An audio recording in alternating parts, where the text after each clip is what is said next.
Сәлеметсіздер ме? Құрметті көрермен, бүгін әлемі өзгеше адам, жазушы, журналист, баспагер Мағира Қожахметовамен сұхбаттасамыз. Қош келдіңіз, апай. Рахмет. Сізді көргенімізге өте қуаныштымыз. Мен де қуаныштымын. Қаламгер ретінде жазу үстеліне отырған кездегі көңіл күйіңізді сипаттап көріңізші. Көңіл күй енді әр кезде әрқилы болады ғой. Қаламгер түрлі жағдай кешеді. Сен өзіңнен ғана емес, бүкіл айналаңнан тәуелдісің, ауа райынан тәуелдісің, жан дүниеңнің ішіндегі неше түрлі бір уайым, қайғыдан, қуаныштан тәуелдісің. Сондықтан әр кезде әртүрлі болады ғой. Жақсы. Сізді мен Зеренденка апайым деймін. Зеренденің қызысыз. Өзіңіз табиғат әдемі жерде дүниеге келдіңіз. Алматыға алғаш келген кезде көңіл күйіңіз қандай болды? Не көрдіңіз, не әсер етті? Сол Алматы өзгерді ме сіз үшін? Маған әсер еткен Алматының ағаштары болатын алғаш пойыздан түскенде сондай бір биік көрінді Алматы.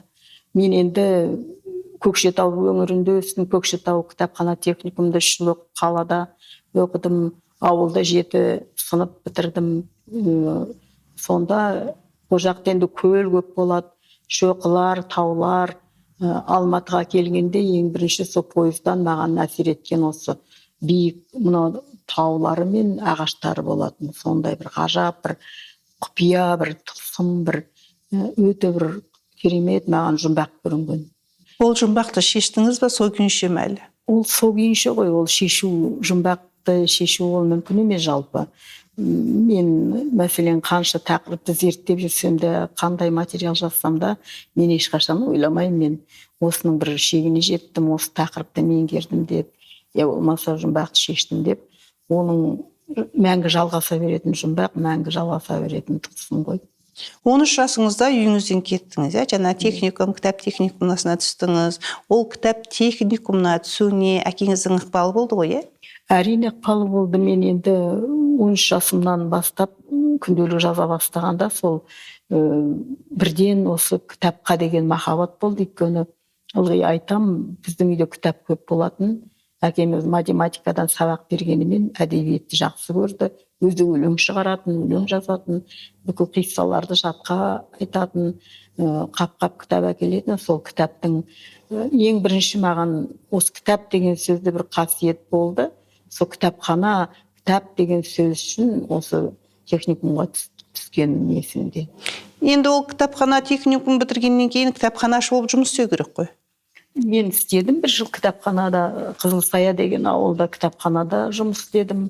Мен бірден сол сырттай оқуға түстім, өйткені Жемпейдің кітапхана, кітапхана факультетіне, өйткені 3 жыл жұмыс істеу керек, диплом. 17 жасында мен дипломмен 3 жыл жұмыс істеп, 3 жыл сол институттың кітапхана факультетінің 3 курсын бітіріп, одан кейін журналистика факультетінің 2-ші курсына бірден түстім, сол Таумана Амандосовтың көмегімен. Негізі оның өзі бір керемет оқиға ғой, өйткені бірден Жемпейде оқып жүрген, сырттай оқып жүрген, білім алып жүрген, оның факультетті кітапханашы журналистикаға түсу енді бір қызық оқиға өзі. Қызық оқиға, жалпы менің өмірім бір стандартқа келмейді. Мен не бір дұрыс мектеп бітіріп, аттестат алған жоқпын. Не толық орысша оқып, не толық қазақша оқып, қазақ тілі әдебиетінің емле ережесін оқыған емеспін. Сондықтан мен 17 жасымда техникум бітіргенде кітап, қазақ тілі мен қазақ әдебиетін мен тек қана өзім оқыдым. Ал техникумда тек қана қазақ тілі мен қазақ тарихынан басқаның бәрін оқытты. Шетел әдебиеті, балалар әдебиеті, орыс әдебиеті, бүкіл мынау барлық ұлттың әдебиетін оқытқанда неге екенін білмеймін, қазір таң қалам. Біздің Көкшетауда өте көп болды орыстар. Біз тіпті өзіміз қазақ болғанымызға бір түрлі болғып өскен ұрпақпыз. Сол жылдары тың игерумен менің жастық балалық шағым тура келді де, бізге өте көп ұлттардың өкілдері келіп, мен енді ойлайтым, бүкіл өмір дүние осылай шығар. Осы орыс қазақтан басқа ұлттардың арасында осылай өмір сүру тиісті шығармыз деп ойлайтым, бірақ мен әке-шешемнің әсері ме, өзімнің қазақ екенімді өзім менің қазақ екенімді бәрі білуге тиіс сияқты жүретінмін. Сол қандай ұлт өкілдерінің арасында жүрсем де, олар менің қазақ екенімді білу керек деген бір сондай бір ой болды. Сол ой мені алып шықты деп ойлаймын қазақ әлеміне, қазақ әдебиетіне, қазақ тіліне. Өте жақсы айтып отырсыз. Жаңа 13 жасыңызда жазған күнделігіңіз сізді әкеліп мынау журналистика факультетіне түсуге де ықпалын тигізген сол болатын, иә? Ал ол күнделік жазуды сіз әлі тоқтатқан жоқсыз ба? Тоқтатқан жоқпын. Кейде айлар бойы кейде жазбаймын, бірақ әлі де жазамын. Өйткені мына қазір осы мынау өткенде қазақ әдебиетінде шықты. Мынау 80 жылдыққа байланысты бас редактор хабарласып, сіз туралы кім жазады екен дейді.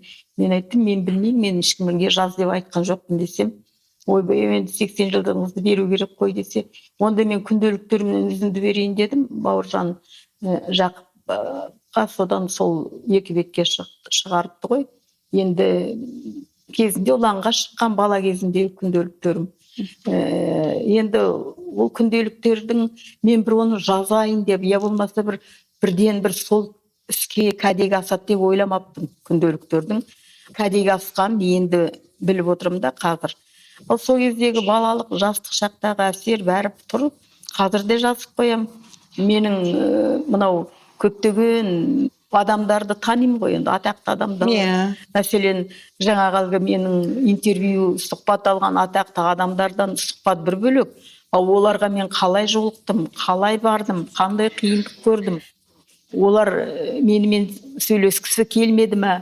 Соған қарамасы соның барлық күнделікті бар кейбір детальдар. Оның өзі бір қызық былай егер. Яғни күнделікті өміріңізден басқа сол тұлғаларға қалай жолықтыңыз, оған дейінгі оқиғалардың бәрі бар екен, Бар. Журналистиканың сіздің өміріңіздегі орны? Енді журналистика менің ылғи айғайлап жүрем ғой, журналистика менің махаббатым, тынысым, демім, башығым деп ылғи айтып жүрем ғой енді. Мен сияқты етіп журналистиканы өзінің ғашығына теңеген, махаббатына теңеген мен көрген жоқпын. Ал бірақ шын мәнінде мен журналистика менің тынысым. Мен енді күні бүгінге шейін сол журналистика саласында жүрмін. Мен мәселен 50-ге келдім, 60-қа келдім, 70-ге келдім, 80-ге келдім деп бір қошемет дәметіп, адамдардан бір ілтипат, сыйластық күткен адам емеспін мен. Мен қазір де сол жұмыстамын. Мен уақытым жоқ. Өйткені бір жағынан мәселен күнделікті газеттерде шығып жатыр ғой керемет материалдар.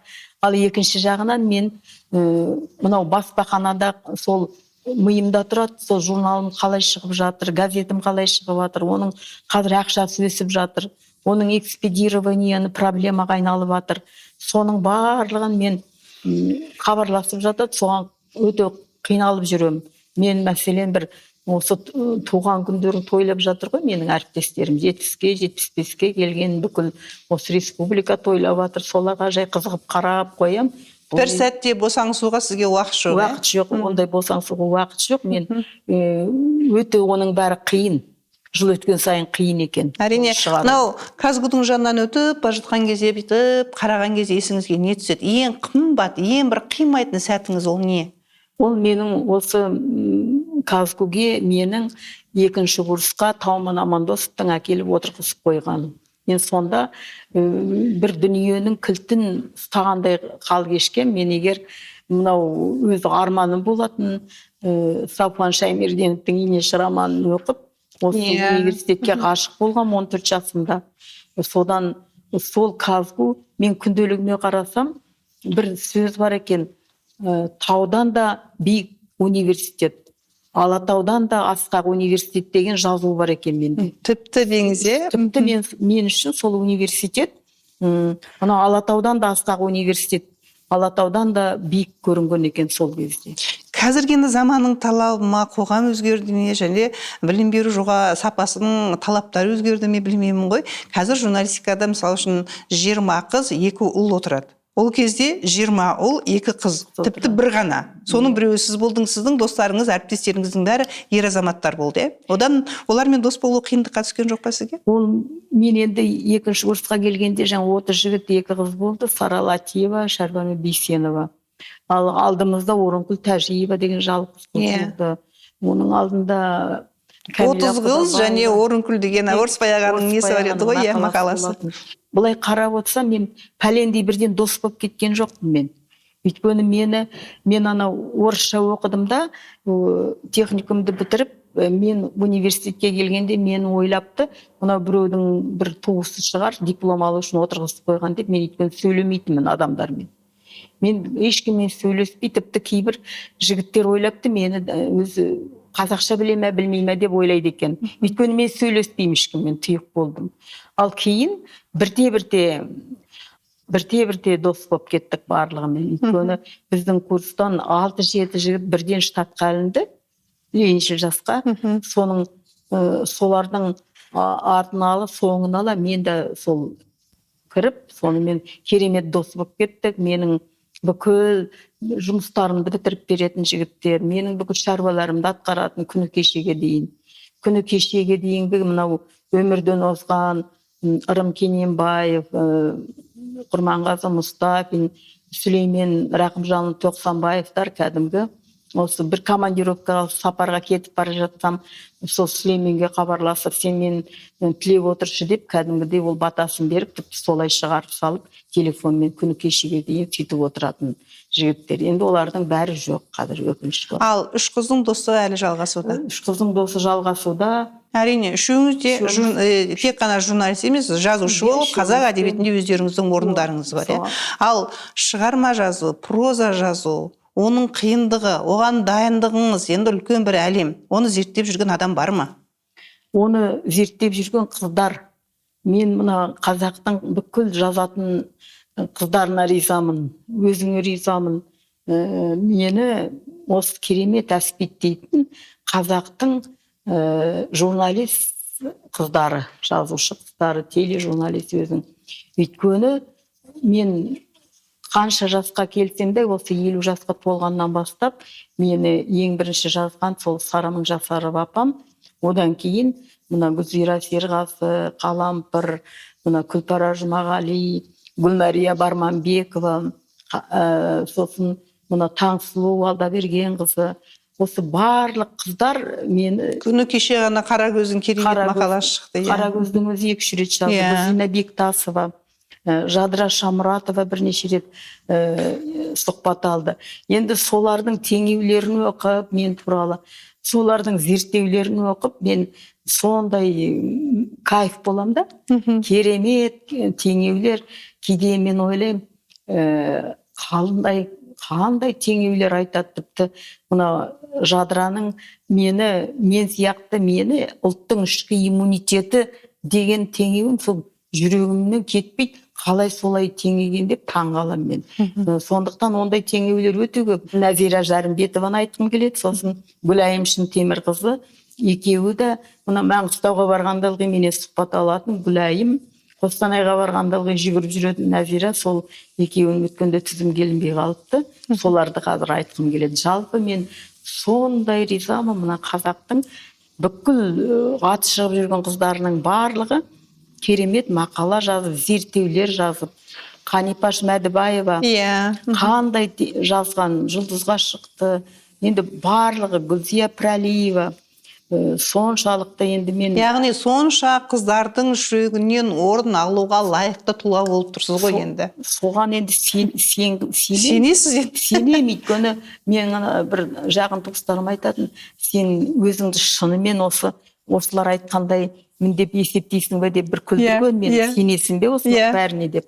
Мен сонда ойланып қалдым да, шынында да аналарды оқып отырғанда таң қалам мен. Маған беріп атқан құрмет те осы қазір. Әдетте мынау қаламгерлер көбінесе билік жақтан алады ғой құрметті. Жоғарғы жақтан орден алады, стипендия алады, сыйлықтар алады, мемлекетті басқаға ұсынып атады, осы той тойлап атады. Барлық солай ғой. Ал мен өмірімде ондай той жасап көрген жоқ, салқын қанды қараймын да мен. Мен ойламаймын, мен міндетті түрде маған бір сонда құрмет көрсетілу керек, маған бәрі әспеттеу керек деп, оны мен дәметкен емеспін. Бірақ кейінгі кезде бір пендешілікті ойлап қоям, ойпырмай, менің мына жазған сылғанымның бір түйірін жасамаған адамдар кәдімгі бір шамалы бір шығармасымен, бір шамалы бір кітаптармен, бір тақырыпта жүрген, сонысымен кәдімгі неше түрлі айғайлатып жатыр ма? Айғайлатып, сыйлықтар алып сөйтіп жүреді. Бір тақырып емес, менде өте көп қой тақырып. Менің мына зерттеп жүрген дүниелерім бір-біріне ұқсамайды. Бәлкім менің миымның істеп тұрғаны, ойлаймын, қазір мына ақыл есімнің дұрыс болғаны мүмкін соның арқасы шығар. Өйткені мен тек қана проза жазып, соның соңында кеткен жоқпын. Мен прозаны 45 жасқа дейін ғана жаздым. Роман, повесть, әңгімелерді. Ал одан кейін мен түстерге, парапсихологияға жаңағындай мынау соларды зерттедім. Тылсым әлемді тылсым әлемді зерттедіңіз және оны көп жаздыңыз, талдадыңыз. Сіз өзіңіз сенесіз бе соған? Әрине сенем. Ол тылсым деген таусылмайтын тақырып қой. Сосын мынау адамзаттың дамуы үшін керек қой ол. Адамзаттың мынау психологиялық жағынан біз өте артта қалғанбыз деп ойлаймын менің өзім. Қазір мәселен біз деген ол кім? Адамзат. Адамзат қазір мына психологиялық жан дүниеге мән бермейді. Адамзат қазір технология мен ғылымға ғана мән береді. Материалдық дүниеге мән береді. Ал технология, ғылым алға дамыған сайын адамзаттың мына психологиялық дамуы, қалыптасуы артта қалып жатыр деп ойлаймын мен. Жалпы психологиялық тәрбиенің жоқтығынан қазір бүкіл адамзатты негізі азғындық жайлап барады, сауатсыздық жайлап барады.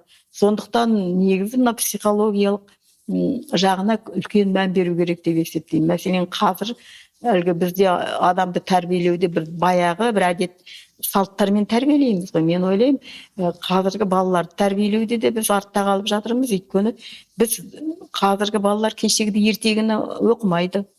Қазіргі балаларды біз алдай алмаймыз. Сондықтан да мен соның жолын ойлаймын, бірақ әлі таба алмаймын соны. Қалай бұларды қызықтыруға болады. Ал енді өзіңіз қаншама жыл, 96 жылдан бері Ақжелкен, Мөлдір бұлақты шығарып келе жатырсыз. Содан кейін салыстырмалы түрде қазіргі 2026-ның балалары сізден не дәмет етеді, не күтеді? Ой, сол өте қиын. Менің өкінішке орай, мен ойлайтын едім ғой бір кезде, мен өзімнің мынау жұмысымның нәтижесін көретін шығармын. Менің мынау парапсихология арқылы тәрбиелеген адамдарым кішкене басқаша болатын шығар. Я болмаса мынау балалардың тілімен тәрбиелеген балаларым басқаша болатын шығар деп үміттенгем. Бірақ кейінгі кезде қарап отырсам, мен өзім қателескен де сияқтымын. Мүмкін басқаша бір тәсілдерді ойлап табу керек пе, өйткені қандай мен балаларды мысалы жерге барғанда бір ешқандай мынау кітапқа, қағазға деген қызығушылық жоқ та. Соған мен соның себебін түсінбеймін. Енді соның себебін жаңа айналып келіп технологияның дамығанынан көрем. Өйткені технология соншалықты бізді бұғаттап, бұғаулап, технология бізді әрі әлпештеп, соның жемісін татып отырмыз ғой енді. Оның зардабын да көреміз дейсіз, рухани жағынан, интеллект шықты. Ал жасанды интеллектке өзіңіз қалай қарайсыз? Ол бізде болу керек па? Ол шығармашылық әсері қандай? Мен жақында оны пайдаланудың жолын іздестіре бастадым деп ойладым. Соншама министрлік құрылып жатса, бүкіл әлем соған құлап жатса, бұны мен де білуім керек шығар деп қарасам, бір-екі сауал қойып, жаңағы жауабын оқысам, дап-дайын жаңағы менің әлгі сонша қиналатын бір тақырыптарымды ол бір секундта жауап бере салды да. Сосын мен оған сауал қойдым. Мен осы жазғандарыңды өз атымнан шығаруға бола ма? Бұл ұят емес пе, бұл ұрлық емес пе деп. Сөйтсем, маған жауап беріпті, жоқ, бұл ұрлық емес, бұны түзетуге болады, қысқартуға болады деп. Енді мен соны әлі түсінбеймін. Сонда мен ойлаймын, жасанды интеллект деген бәрі дайын дүние. Ал енді бүкіл әлем соған құлап жатырмыз. Оны дамытамыз дейміз. Сонда дамытқанда мен әлі түсінбеймін. Ол менің егер миыма салмақ түспесе, менің жүрегіме ешқандай бір түйсіну сезінудің бір себебін дайын қалпында маған әкеп берсе, балаларға солай әкеп берсе, бұл қалай болады деген, соны мен түйткіл болып тұр менде. Мен әлі ұққан жоқпын. Роботтар өміріне, роботтар ғаламына келе жатқан сияқтымыз ғой. Не жыламайтын, не күлмейтін, жаны ауырмайтын адамдар. Маған үрейлі, әрі мен түсінбеймін бұл. Бұны енді бәрі пайдаланып жатыр ғой қазір. Жалпы сіз мынау журналистикада жүргенде керемет ғұлама тұлғалармен, аты аңызға айналған адамдармен таныстыңыз, сөйлестіңіз, дос болдыңыз, пікір алмастыңыз, сосын мынау классикалық шығармаларды кішкентай кезіңізден сүйіп өстіңіз. Оған мына Бетховеннің шығармалары, мысалы үшін оны екінің бір тыңдай бермейді ғой. Сіз оған қалай келдіңіз? Сосын мені қызықтыратын, өткенде ғана көріп қалдым, Алматыда осы Майя Плетецкаяның жаңағы несі болады екен, кездесу, еске алу бір кеші болады екен. Сонымен сіздің кездесуіңіз, соны айтып беріңізші. Ол енді мен музыканы жақсы көргенім рас. Мен көшеде келе жатқанда ол кезде бір жақсы дәстүр болды. Мынау кез келген вокзал, автостанция, көшеде радио болатын қазақтың. Сонда қазақтың күйлері ойнайтын. Қазақтың әндері шырқалатын. Біздің жаңағындай орыс бола жаздағанда бізді сол құтқарған радио деп ойлаймын, қазір ойлаймын. Сонда қазақтың күйлерін орындаған кезде мен орнында тұра қалатын кәдімгі. Көшеде келе жатып, есімде сол бала кезім ғой, енді 14-17 жаста. Ана бағанада ілініп тұратын әу радионы айтасыз ғой, Ол бір жақсы дәстүр еді. Сонда мен сол ең бірінші сол әсер есімде. Ал екінші жағынан жаңа айттым ғой, Көкшетау кітапхана техникумның бағдарламасы керемет болатын. Онда бәрін оқытатын. Мынау өмірбаян қалай жазылады, сенім хат қалай жазылады, мынау культура речи дейді. Керемет. Сөйлеу мәдениеті. Бірақ бәрі орыс тілінде болды. Бәрі орыс тілінде болды. Ал енді сонда бір дәстүр болды, бізді классқа қамап қоятында, классты кілттеп музыка тыңдататын. Сол кезде Иван Сусанди деген операны тыңдағаным есімде. Бізді енді одан кейін Шубертті, Шопен сонда тыңдағам. Онда түсініп атқан мен жоқ. Бірақ солай тыңдатқанның әсері болу керек. Мен мына қазірде ойлаймын, балаларды тәрбиелегенде олардың ықыласына құлай бермей, кейде оларға кәдімгідей осындай музыка тыңдату керек. Күштеп деп ойлаймын. Мен жалпы күштеп кітап оқытуға, күштеп музыка тыңдатуға қарсы емес, мен соны қолдаймын өзім. Солай басталды. Содан кейін енді мынау лениншіл жасқа қызметке келгенде қай жерден мәселен театр, қай жерден опера, балет келсе, соны мен өзім міндетті түрде баруым керек деп ойлайтын. Мәселен, Вахтангов театрының, тағы басқа көптеген театрлардан келді. Сонда бір ғажап дәстүр болатын біздің мына баспалар үйінде. Әлемнің қай бір ұшынан қандай өнер адамы келсе, міндетті түрде біздің лениншіл жас пен ленинский сменаға келетін. Сонда осы Юрий Яковлев деген атақты актер, Высоцкий, Золотухиндар келетін. Мына комсомол орталық комитетінің залына. Онда оларды бір пәлендей құрметтеп те жатқан ешкім жоқ. Тіпті залда солардың бір 3-4 адамға концерт қойғанын білемін мен. Мына Высоцкий мен Золотухиннің. Оларды бір адам деп қабылдаған да жоқ ешқашан. Сол кезде мен көрдім соларды. Бірақ өкінішке орай, енді көбін кейбіреуінің әңгімелерін жаздым блокнотыма. Мына Юрий Яковлевтің, сосын Евстигнеев деген актерлардың. Ал көбін онша сол айналымға түсірген жоқпын. Ал енді Плисецкаяға келсек, мен Плисецкая деген махаббаттан гөрі менде мына оның күйеуі Щедриннің музыкасына деген махаббат күшті болатын. Өйткені мен мынау Щедрин Бизенің кәдімгі операсы бар ғой, Кармен. Соны жақсы көретін жас кезімде. Сол Бизенің Карменінен Щедрин балет музыкасын, оны Плисецкаяның өзі жалынған бірнеше жыл бойы, өзінің күйеуіне жалынып, солай оның бәрін енді газеттен оқып жүрем ғой мен. Газеттен оқып жүрем, қарап жүрем. Кармен деген керемет төңкеріс жасады кезінде. Содан мен ойлайтын, шіркін ай, осы Плисецкаяның Карменімен қалай төңкеріс жасаған, сол кісімен бір сөйлесіп келе қалды осында үлкен театр.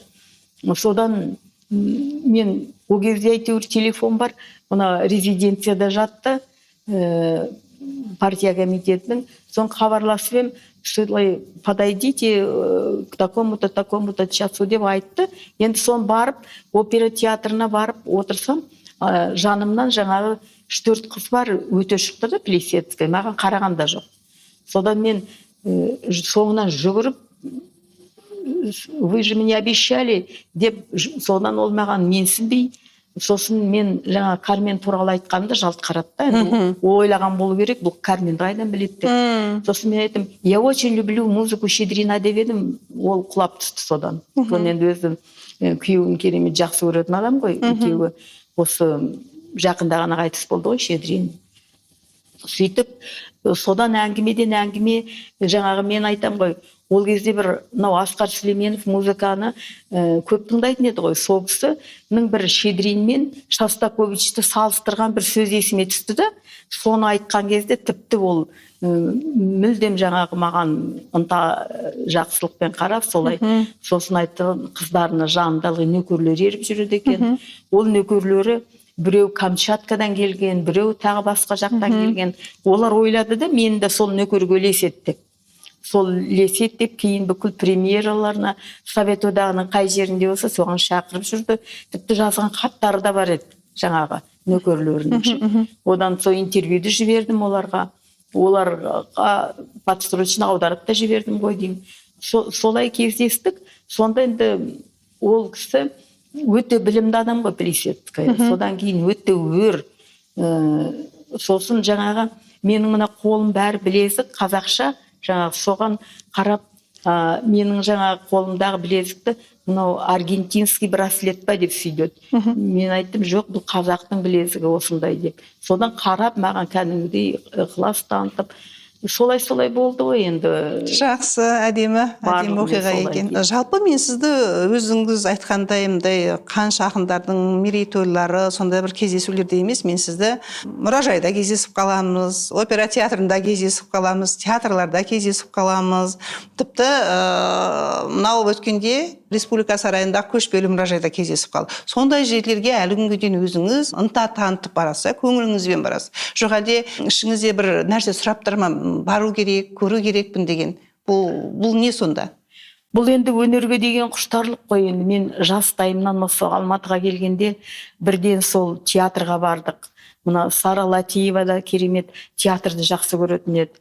Мәселен, Шәрбану Бейсенова үшеуміз осы Әуезов театрының бүкіл сол спектакльдерін көретінбіз.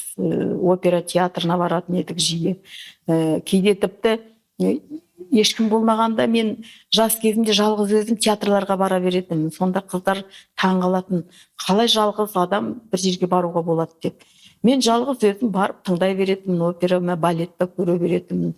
Ол енді адамның бір керегі ғой, керек.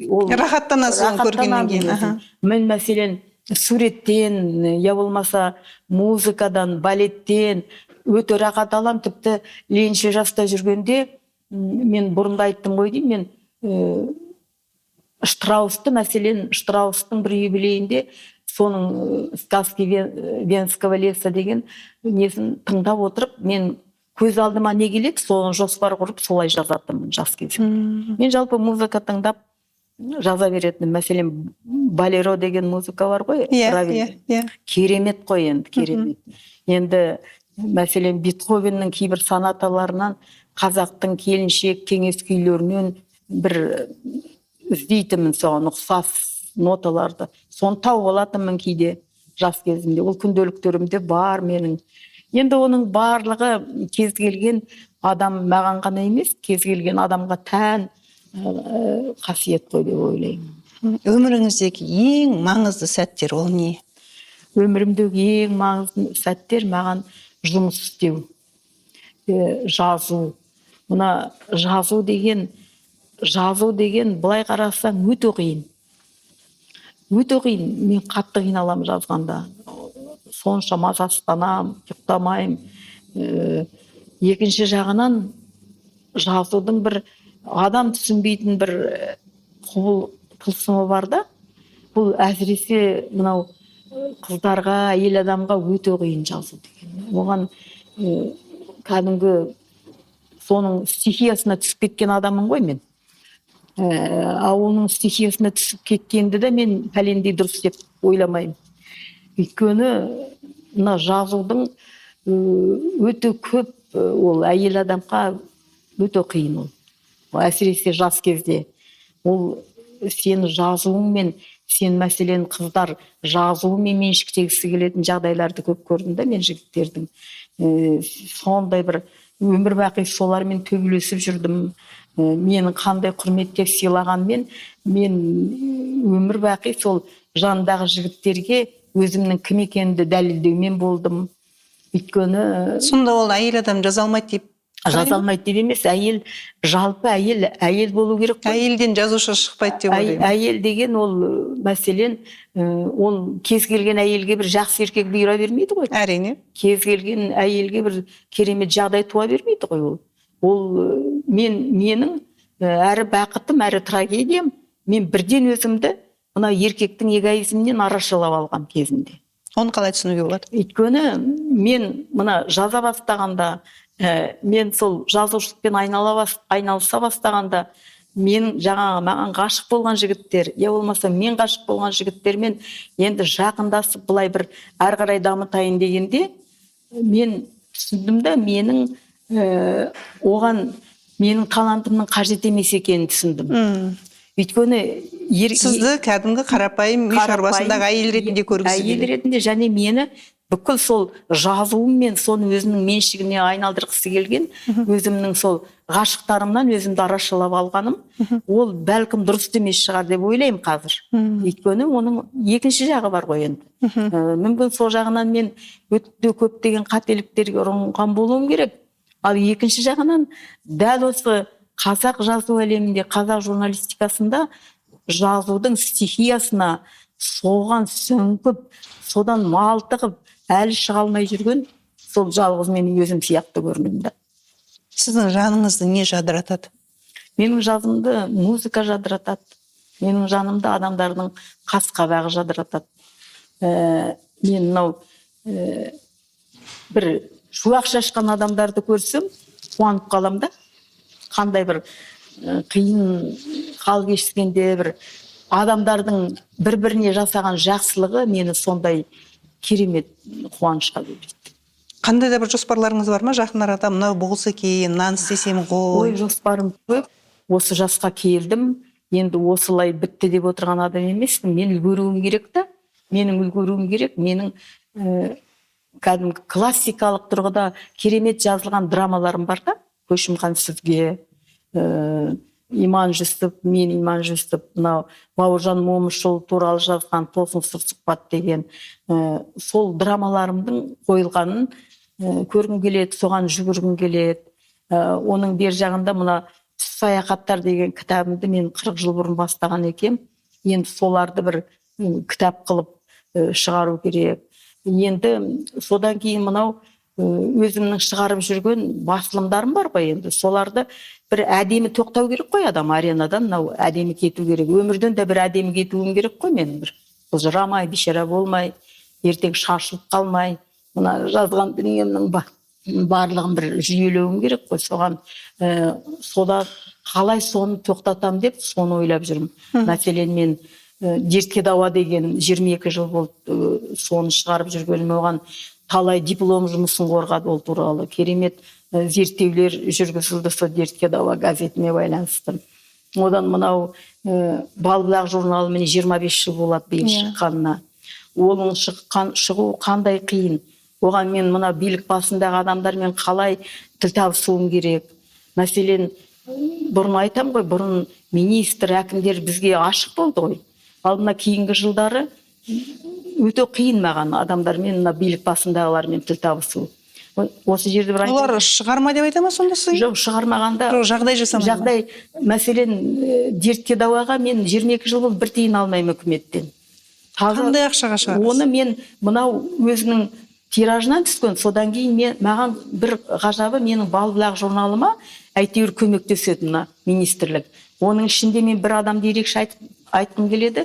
Осы мына Дархан Қыдырәлі министр болды ғой. Сонда менің мынау тәжірибемде өмірімде бірінші рет мен министрге тікелей телефонын білмей мессенджер арқылы хабарластым ғой мен. Басыма бір іс түсті да, мына журналға байланысты. Осыны мен айтқым келеді, және осыны басқалар да сондай болса ғой деп, ашық халыққа. Сонда мен Дархан Қыдырәлі мырзаның таң қалдым маған жауап бергеніне. Сонда мен бірден айттым, осындай түйткіл болып тұр, қиын жағдай болып тұр, менің мына балбақ журналыма осындай бір қиындықтар болып тұр дегенімде, ол кісі өзі маған қайтадан звондап көмектесті ғой. Сонда менің мінекей 60 жылдық тәжірибемде мен өзімнің журналистік жазушылық статусымды облыстық партия комитетінің бірінші хатшысымен тең деп жүрген адам болдым мен. Маған сол көмектесті. Өйткені мен еркін кіретінмін кез келген министрге, кез келген бірінші хатшыға. Ал мынау осы Дархан Қыдырәлінің мені танымай, бірден телефонын да білмеймін, мессенджер арқылы хабарласып маған көмектескені сол бір жүрегімнен кетпейді. Егер сондай бір адамдар болса болашақта, соны мен енді тапсыруым керек қой. Мәселен, біздің салалық министрліктер бар ғой. Денсаулық сақтау министрлігіне кіру мүмкін емес. Бір-екі рет былай байқап едім, оған кіре алмадым. Бірақ менің дертке дауам нағыз солардың жұмысы ғой істейтін. Менің арманым енді қалған осыларды бір жүйелеп, әрқайсыны өзінің саласына тапсырсам дейсіз ғой. Тегіннен тегін бәрін тапсырып, ары қарай алып кете ма өздерінің шаруасы, алып кетпесе өздерінің шаруасы, өзіңіздің азаматтық борышыңыздан құтылайын деп тұрсыз. Осы басылымдарыма байланысты, сосын сол шығатын кітаптарыма байланысты драмалар қойылса деген, енді өлі капитал болып кете беруге болмайды ғой адамға. Жалпы сіз қоғамнан өзіңізді бөліп алып тастай алмайсыз. Сол қоғамда өмір сүріп жатырсыз. Кешегі совет үкіметін көрдіңіз, кешегі тың игергенді көрдіңіз, оны өзіңіздің шығармаңызда жаздыңыз, қолыңыздан келгенше қазаққа қызмет етіп келе жатырсыз. Сізді не алаңдатады қазір? Мені адамдардың жауыздығы, қатыгездігі алаңдатады. Адамдар бір-бірінің жыртық тесігін көрсетуге құмарлық алаңдатады. Қазір қай жерге барсаң, адам баласының тек бір нашар жағдайын көрсетуге шығарылған технологиялар, кәдімгі барлық жерде жаңағы видео дейді, не істебіне қойғанның барлығы, ол соның барлығы тек адамды қорлау деп есептеймін мен. Мынау адамдардың осы бір-біріне қайырымсыз, мейірімсіздігі мен бір түйткілдер болып кете ме деп қорқам. Адамдар бір-біріне бір баяғы шуақ шашып, сол бір қиянат жасамай жүрсе деп ойлаймын ғой. Мағираның әлемі дегенде біз нені білмей жүрміз, нені көрмей жүрміз? Біз тек қана жазушы, баспагер, журналист, жаңа керемет тұлғалармен қарым-қатынаста болып, солар туралы жазған Мағираны біз білеміз, өйткені оқып жүрміз. Біз Мағираның қандай әлемімен таныс емеспіз, былайғы жұрт? Менің ішімде өте көп мүмкіндік бар. Оны қазақ пайдаланған жоқ деп ойлаймын мен. Өйткені қазақ дегенде ол кім? Қай қазақ? Мен айтайын, мен мәселен Лениншіл жаста жүргенде Комсомольский правда газетінде 2 ай тәжірибеден өттім Москвада. Сонда Ленинградқа бардым, барлығын аралап, бүкіл Совет одағының бүкіл журналистері келді. Сонда орталық комитетіне, Комсомолдың орталық комитетіне барып шолулар жасаймыз. Сонда сіздің орысшаңыз да таза? Орысшамда жақсы сөйлейтінмін. Сонда маған, Комсомольский правда газетінің журналистерімен Комсомолдың орталық комитетінің жігіттері маған айтты, сіз осында қалыңыз деді. Сіз біздің мынау орталық комитетте жұмыс істеуіңізге болады. Сіз карьераңыз өседі деп сондай маған ұсыныс болды. Ал сонда мен қазір ойлап қарасам, олар менің сол ішкі бір мүмкіндігімді көрген екен жаңағындайшы. Сондай бір, бірақ менің өкінесіз бе қалмағаныңыз? Мен өйткені 10 баланың үлкенімін, әкеміз жастай қайтыс болып кетті. Оның барлығы маған асырап сақтау керек, бәрін адам қылу керек болды. Мен бүкіл әулетті сүйредім, сондықтан мен міндетті түрде өзімнің тек елімде жүруім керек, өзімнің қазақ ана тілімде жазу керек деген мақсат қойдым да, мен жаңағындай шетелге кетіп қалуға, Москваға кетіп қалуға мүмкіндік болса да, мен оны ойлаған жоқпын. Ал енді қазір ойлаймын да мен, менің мәселен идеяларымды бас редактор ретінде, кезінде бас редактор болдым, журналист ретіндегі идеяларымды, жазушы ретіндегі идеяларымды мені мынау өздерің қыздар соны шығарып жатыр қазір. Бірақ оны билік басындағылар түсінген жоқ. Мәселен ше, менің жаңағы ойларымды, идеяларымды, кезінде көптеген ұсыныстарымды, мақалаларымдағы сотқа қатысты, түрмеге қатысты көп жаздым ғой енді. Ал сонда соның барлығын мынау қоғамды өзгертуге пайдалану керек еді деп ойлаймын. Сондықтан мен қазір өкінетінім, мына қоғамымыз бізде қатыгездік жайлап бара жатқандай, ұры-қары көбейіп бара жатқан кезде, тоналып жатқан мынау, соған мен өкінем. Егер мен кішкене қайраткерлік жағынан соның жаңағындай мектебін өнегесін жазып, соны өзгертуім керек еді деп менің өкінетінім. Мен соншама талантты бола тұра, соншама миымда неше түрлі идеялардың болғанына қарамастан, мен мына қазақтың қоғамын, өзіміздің қоғамды өзгертуге атсалыса алмадым деп ойлаймын. Сол жағы өкінішті. Қазіргі билік басындағылар осыны ойлау керек. Қандай адамдарда қандай идеялар бар, ол үлкен бе кіші ме қарамау керек. Осы жағы жақында келді де осындай бір ойыма. Егер сондай адам болса, біздің бұл тарихымызда ондай адамдар болған шығар. Адамның жанында жүрген, жан дүниесінің тылсымында жатқан бір үлкен нәрсені алып, халықтың керегіне жарата білген адам ол кім деп айтар едіңіз? Мен өзімнің тәжірибемде маған көмектескен Өзбекәлі Жәнібеков болды. Мәселен, ол кісі министрдің орынбасары болды, мәдениет министрінің. Сонда мен жаңа Қазақстан әйелдерінде істеп жүргенде, ол кісі маған жеке өзі звондап балетмейстер Галушкевичтен таныстырды. Содан кейін сол кісінің кітабын оқытты маған. Содан кейін басқалар тапсырмалар беріп жүрді. Дегенмен де сіз туралы жазып, сіз туралы сұхбат, сіз туралы ізденісте жүрген журналист қыздар деп өзіңіз айтып жатырсыз ғой. Сізден әйтеуір бір жылылықты сезеді, сіздегі бар қуатты сезеді, сіздегі бар мынау халыққа, оқырмандарына бергісі келетін нәрсені сезеді. Сондықтан өзіңіздің ойыңызды, бүгінгі сұхбатымызды соларға деген бір жақсы тілегіңізбен. Мысалы үшін сіз сияқты некен саяқ өзімен өзі жүретін адамдарға қандай қателіктерді қайталамау керек деп ойлайсыз? Мен өзімнің ішкі мықтылығыма сенгенім сонша, мен мынау айналамдағыға кішкене ыңғай танытып, өзімнен ілтипат болу керек екенін соны енді түсініп жүрмін да. Мына мүлдем далада қалған кезде, мүлдем некен саяқ сенің анау керемет ішкі ойларыңның тебіренісі, тынысы ешкім керек болмай бірен-саран қыздар ғана ғой енді мен түсініп жазып жүрген. Сонда ойлаймын да, өзімнен де болып тұрау. Сондықтан мына менің қателігімді қайталамас екен деймін жастар.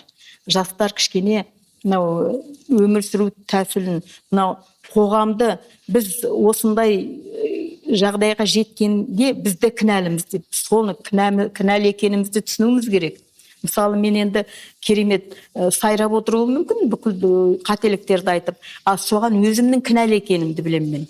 Ол соны болдырмау үшін мен де қызмет етуім керек еді, күресуім керек еді. Сондықтан менің қателігімді қайталамауын тілеймін мен жастарға. Жан жақты болу керек, дипломатиялық бір жағдайды ойлау керек.